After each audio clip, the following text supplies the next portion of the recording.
BA 4ನೇ semester ಎಲ್ಲ ವಿದ್ಯಾರ್ಥಿಗಳಿಗೆ ಈ ಒಂದು ವಿಡಿಯೋಗೆ ಪ್ರೀತಿಯ ಸ್ವಾಗತ.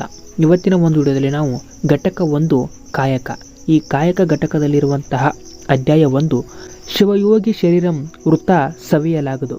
ಈ ಒಂದು ಅಧ್ಯಾಯವನ್ನು ರಾಘವಾಂಕ ಕವಿ ಬರೆದಿದ್ದಾನೆ. ಈ ಅಧ್ಯಾಯದ ಕುರಿತು ಇವತ್ತಿನ ಕ್ಲಾಸ್ನಲ್ಲಿ ಡಿಸ್ಕಷನ್ ಮಾಡೋದಾದರೆ, ಇವತ್ತಿನ ಕ್ಲಾಸ್ನಲ್ಲಿ ನಾವು ಈ ಅಧ್ಯಾಯದ ಕೃತಿಕರ್ತೆಯ ಪರಿಚಯವನ್ನು ಮತ್ತು ಟಿಪ್ಪಣಿ ಭಾಗವನ್ನು ಅಭ್ಯಾಸದ ಅಂದರೆ ಪರೀಕ್ಷೆ ದೃಷ್ಟಿಯಲ್ಲಿ ಕೇಳುವಂಥ ನಿಟ್ಟಿನಲ್ಲಿ ಡಿಸ್ಕಷನ್ ಮಾಡೋಣ ಬನ್ನಿ. ಮೊದಲಿಗೆ ಕೃತಿಕರ್ತೆಯ ಪರಿಚಯವನ್ನು ನೋಡೋದಾದರೆ, ಕನ್ನಡ ಸಾಹಿತ್ಯದ ಮಹಾಕವಿಗಳಲ್ಲಿ ರಾಘವಾಂಕನೂ ಒಬ್ಬ. ಕನ್ನಡ ಸಾಹಿತ್ಯದಲ್ಲಿ ವಿಶಿಷ್ಟ ಸ್ಥಾನ ಪಡೆದ ರಾಘವಾಂಕನ ಕಾಲ ಕ್ರಿಸ್ತಶಕ 1200. ವೀರಶೈವ ಕವಿಯಾದ ರಾಘವಾಂಕನ ಜನ್ಮಸ್ಥಳ ಹಂಪೆ. ಈತನ ಆರಾಧ್ಯ ದೈವ ಹಂಪೆಯ ವಿರೂಪಾಕ್ಷ. ಮಹಾಕವಿ ಹರಿಹರನು ಸೋದರಳಿಯನು. ಪಟ್ಟ ಶಿಷ್ಯನೂ ಆದ ರಾಘವಾಂಕ ತಾನು ಹರೀಶ್ವರನ ವರಸುತ ಎಂದು ತುಂಬ ಅಭಿಮಾನದಿಂದ ಹೇಳಿಕೊಂಡಿದ್ದಾನೆ. ಇವನ ಕೃತಿಗಳನ್ನು ನೋಡೋದಾದರೆ, ಹರಿಶ್ಚಂದ್ರ ಕಾವ್ಯ, ಸಿದ್ಧರಾಮ ಪುರಾಣ, ಸೋಮನಾಥ ಚರಿತ್ರೆ, ಶರೀಬ ಚಾರಿತ್ರ್ಯ, ಹರಿಹರ ಮಹತ್ವ ಹಾಗೂ ವೀರೇಶ ಚರಿತ್ರೆ ಇವು ಮಹಾಕವಿ ರಾಘವಾಂಕನ ಪ್ರಸಿದ್ಧ ಕೃತಿಗಳು. ಆದರೆ ಶರಭ ಚಾರಿತ್ರ್ಯ ಹಾಗೂ ಹರಿಹರ ಮಹತ್ವ ಉಪಲಬ್ಧವಾಗಿಲ್ಲ ಎಂಬುದು ಇಷ್ಟು ರಾಘವಾಂಕನ ಕೃತಿಕರ್ತೆಯ ಪರಿಚಯವಾಗಿತ್ತು ಅಂತ ಹೇಳ್ತಾ, ಇನ್ನು ಎರಡನೇದಾಗಿ ನೋಡುವುದು ಈ ಒಂದು ಅಧ್ಯಾಯದ ಟಿಪ್ಪಣಿ ಭಾಗವನ್ನು ನೋಡೋದಾದರೆ, ಶಿವಯೋಗಿ ಶರೀರಂ ವೃತ ಸವಿಯಲಾಗದು ಎಂಬುದು ಟಿಪ್ಪಣಿ ಭಾಗವನ್ನು ನೋಡಿದ್ರೆ, ಶಿವಯೋಗಿ ಶರೀರಂ ವೃತ ಸವಿಯಲಾಗದು ಕವಿ ರಾಘವಾಂಕನ ಸಿದ್ಧರಾಮ ಪುರಾಣದ ಒಂದು ಪ್ರಮುಖ ಕಾವ್ಯ ಭಾಗ. ಸಿದ್ಧರಾಮ ಸಕಲ ಜೀವರಾಶಿಯ ಹಿತಾರ್ಥವಾಗಿ ಸೊನ್ನಲಿಗೆಯಲ್ಲಿ ಅನ್ನ ಛತ್ರ ಕೆರೆ ಕಟ್ಟಿಸಿ ಪ್ರತಿದಿನ ದಾನ ಧರ್ಮ ಮಾಡಿದ ಹಿನ್ನೆಲೆಯಲ್ಲಿ ಕಾಯಕ ತತ್ವದ ಮಹತ್ವವನ್ನು ಪ್ರತಿಪಾದಿಸುವುದು ಈ ಕಾವ್ಯಭಾಗದ ಮೂಲ ಆಶಯ ತಿರುಳು. ಶಿವಯೋಗಿ ಶರೀರ ವ್ಯರ್ಥವಾಗಿ ಸವೆಯಬಾರದು, ಅನವರತವೂ ಕಾಯಕ ನಡೆಯುತ್ತಿರಬೇಕು ಎನ್ನುವಲ್ಲಿ ಆತ ಕಾಯಕಕ್ಕೆ ಎಷ್ಟು ಮಹತ್ವ ಕೊಡುತ್ತಿದ್ದ ಎಂಬುದು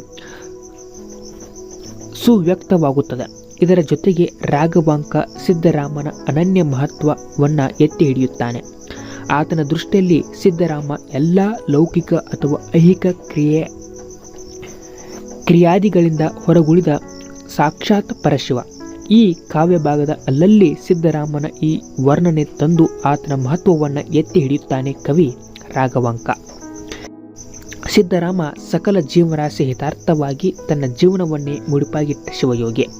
ಆತ ಜೀವರಾಶಿಗಳ ಕಲ್ಯಾಣಾರ್ಥವಾಗಿ ಸೊನ್ನಲಿಗೆಯಲ್ಲಿ ತನ್ನ ಆರಾಧ್ಯ ದೈವನಾದ ಮಲ್ಲಿಕಾರ್ಜುನದ ಮಂದಿರಕ್ಕೆ ಆಗ್ನೇಯ ದಿಕ್ಕಿನಲ್ಲಿ ಅನ್ನ ಛತ್ರ ಕೆರೆಗಳನ್ನು ಕಟ್ಟಿಸಿ ಅನುದಿನವೂ ದಾನ ಮಾಡುತ್ತಾನೆ.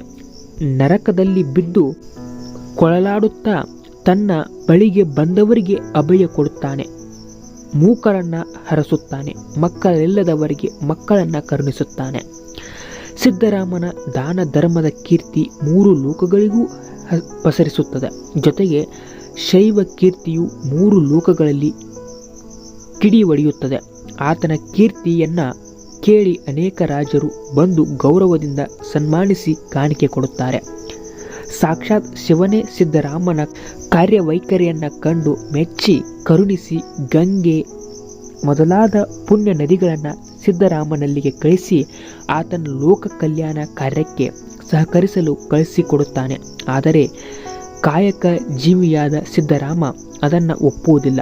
ಶಿವಯೋಗಿಯ ಶರೀರ ವ್ಯರ್ಥ ನಾಶವಾಗಬಾರದು, ಅದು ಸದಾ ಕಾಯಕದಲ್ಲಿ ನಿರತವಾಗಬೇಕು ಎಂಬುದು ಆತನ ಸಿದ್ಧಾಂತ.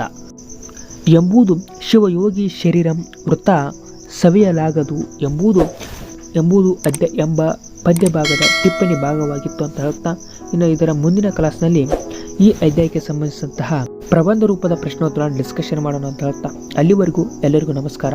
ಜೈ ಹಿಂದ್, ಜೈ ಕರ್ನಾಟಕ ಮಾತೆ.